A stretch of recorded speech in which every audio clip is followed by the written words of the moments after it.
My name is Simone Hartley. I'm 31 years old, and I need to tell you something before I start, something I didn't fully understand until I was standing in a white dress in the parking lot of my own wedding venue, listening to my brother tell me I was dead to him. The thing I need you to understand is that I loved my brother more than almost anyone on this earth. Past tense. It took me a long time to get there.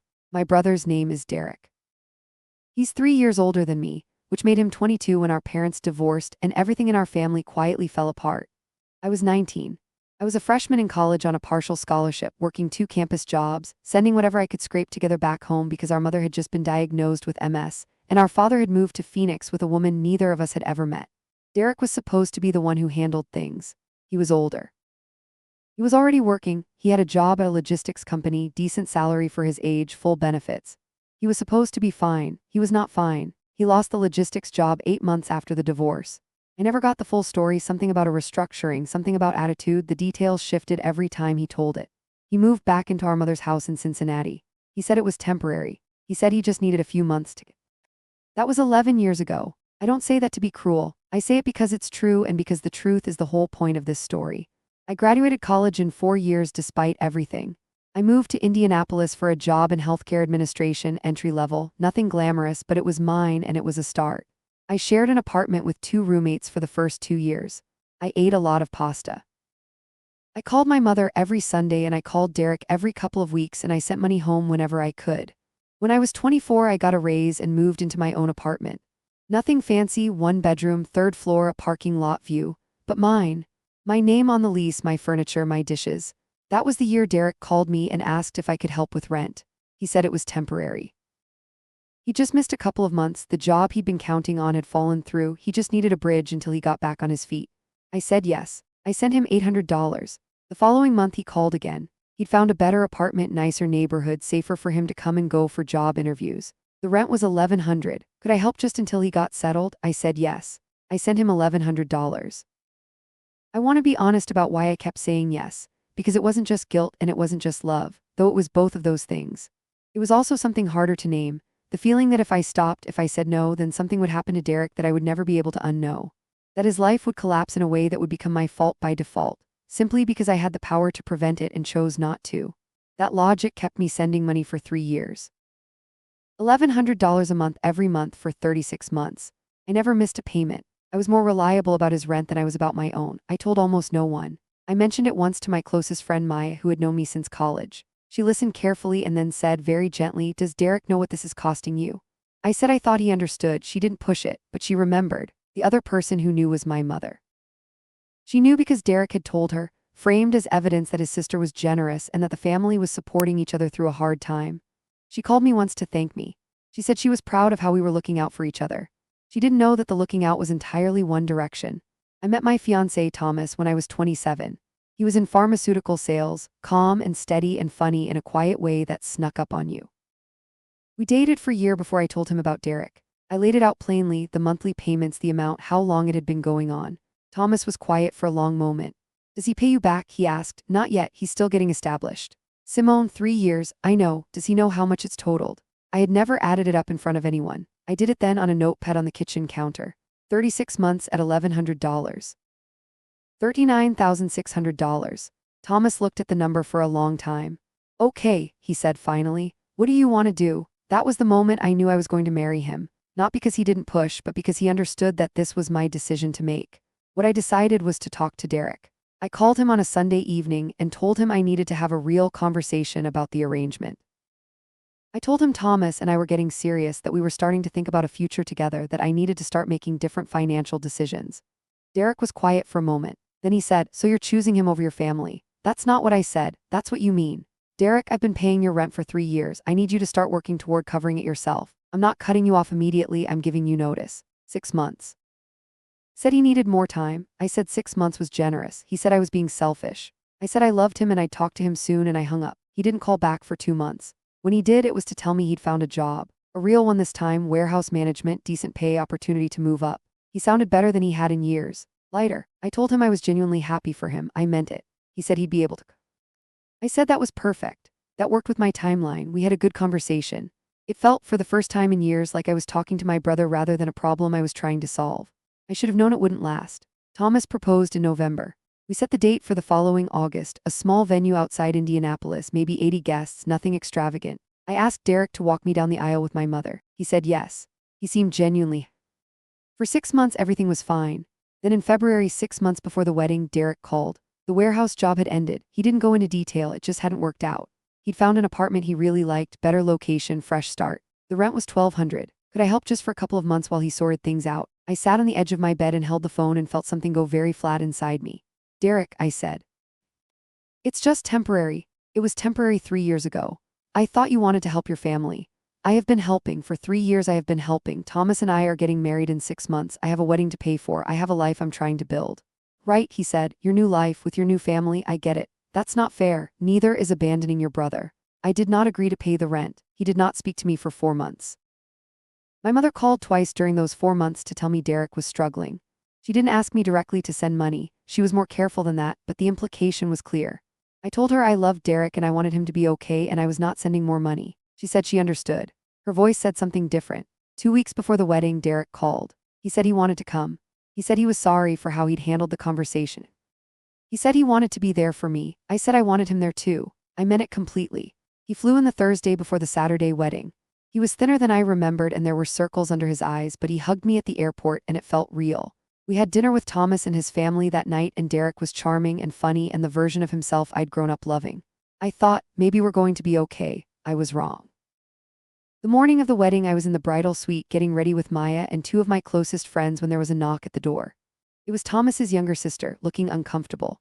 She said Derek was in the parking lot and he wanted to talk to me. I should have said no. Every instinct I had said no. Maya grabbed my arm and said, Simone, don't, and I went anyway, still in my dress, holding the skirt up with both hands, out through the side door of the venue. Derek was standing by a rental car. He was wearing his suit, but the jacket was off and his tie was loose. He'd been drinking.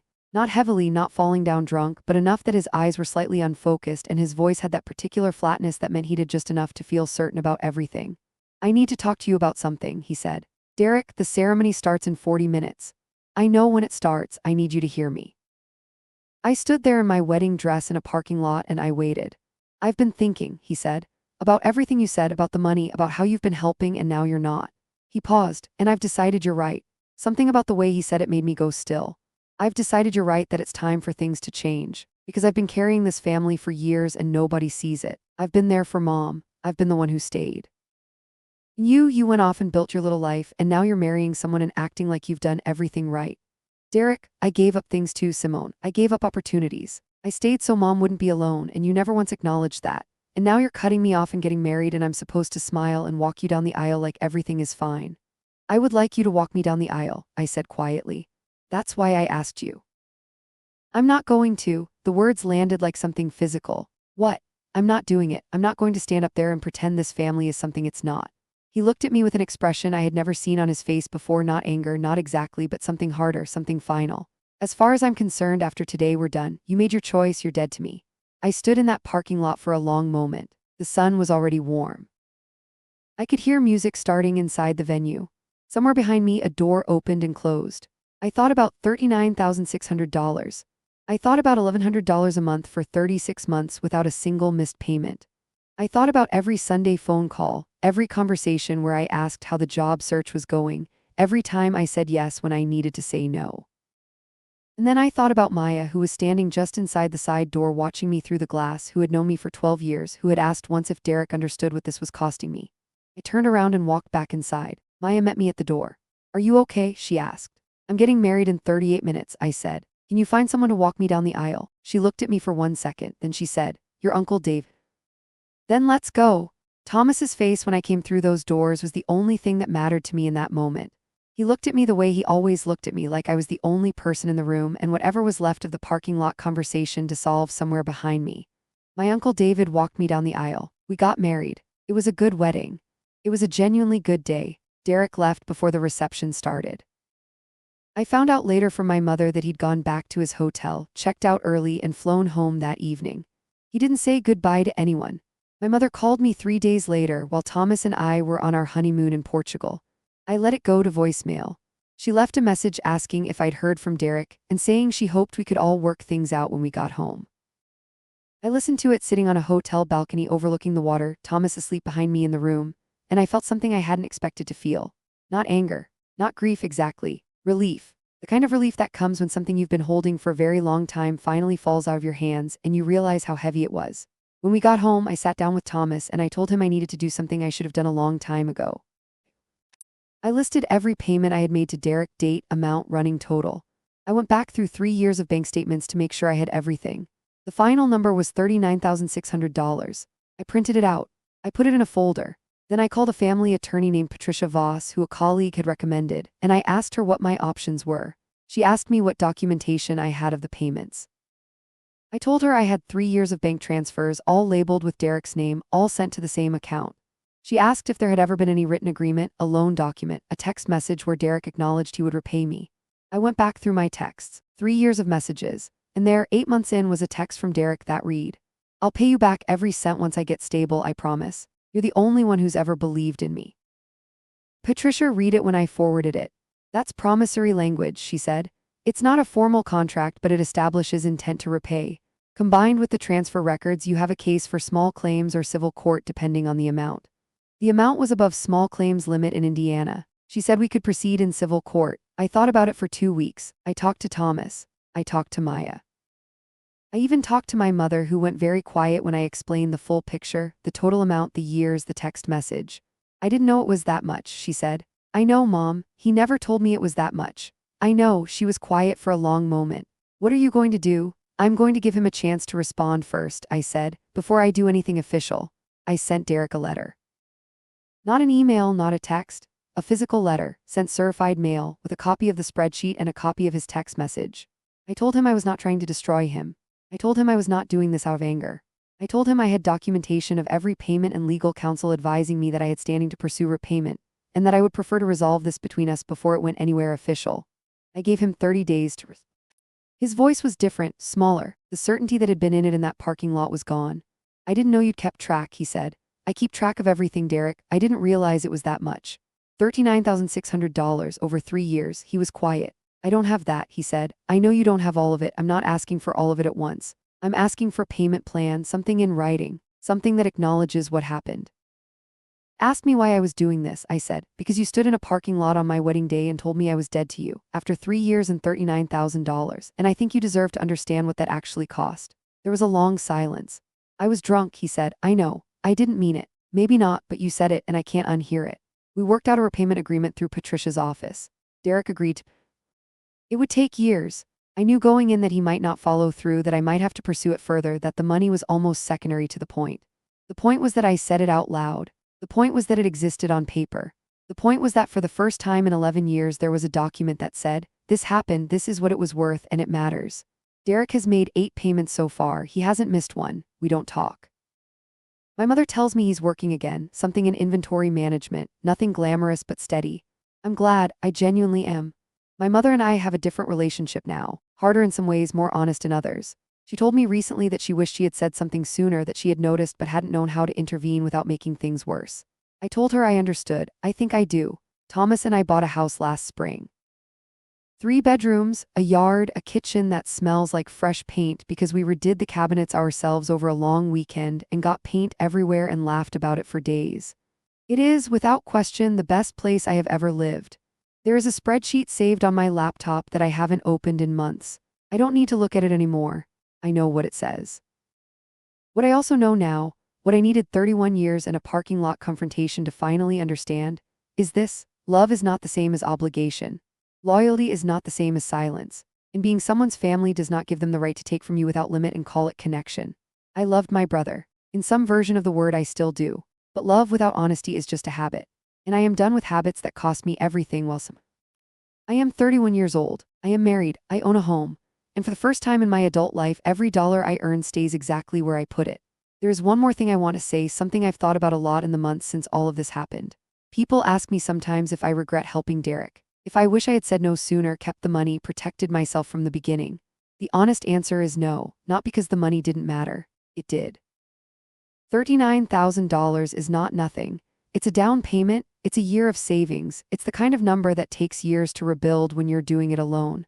But I don't regret helping him because I know who I am when I help. I know what it feels like to be the person who shows up. That's not something I'm willing to give up just because someone took advantage of it. What I regret is the silence. I regret the 3 years of swallowing the resentment, of smiling when he called, of telling myself it was temporary every single month when I knew that it wasn't. I regret that I let my love for him become something he could spend without thinking about the cost. That part I would do differently. I would have said at month 3, Derek, I need you to understand what this is. I need you to say out loud that you know. I need something in writing. Not because I don't trust you, but because I trust myself enough to know that I need to be protected too. I didn't know how to say that then. I know how now. Maya called me last week. We talk every few days. She's one of those people who just stays no matter what, and I have never taken that for granted. She asked how I was doing, how the house was, how Thomas was. We talked for an hour about nothing in particular. Before she hung up, she said, "You know what?